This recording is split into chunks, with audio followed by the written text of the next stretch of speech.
এবারের টি-20 বিশ্বকাপ থেকে গতবারের রানার্স আপ পাকিস্তান গ্রুপ পর্ব থেকেই বিদায় নিয়েছে। তাই দেশ বিদেশে সমালোচনার শিকার হচ্ছেন বাবর আজমরা। পরের বছর দেশের মাটিতে চ্যাম্পিয়ন্স ট্রফি খেলার আগে দলের খোলস বদলে ফেলার পরামর্শ দিয়েছেন ক্রিকেট বোদ্ধারা। এক্ষেত্রে তরুণ ক্রিকেটারদের সুযোগ দেওয়ার দাবি জানিয়েছেন তারা। অনেকে মনে করেন পাকিস্তান দল হিসেবে খেলেনি বলেই হেরেছে। ক্রিকেটারদের মধ্যেও নেই কোনো একতা। কমিউনিটি ব্যাংক, সবার ব্যাংক। এতে করে নিজেদের মতো করে খেলছে প্লেয়াররা। এমন অবস্থায় এটিকে দল হিসেবে বলতে নারাজ ক্রিকেট বিশ্লেষকরা।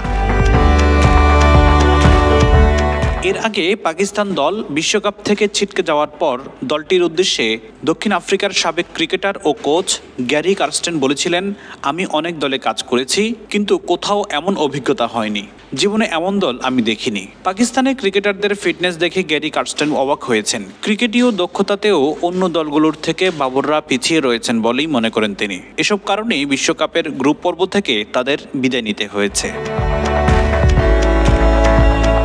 দলের ব্যর্থতায় এবার তাই অবসর ভেঙে দেশের হয়ে খেলার কথা জানিয়েছেন শোয়েব মালিক।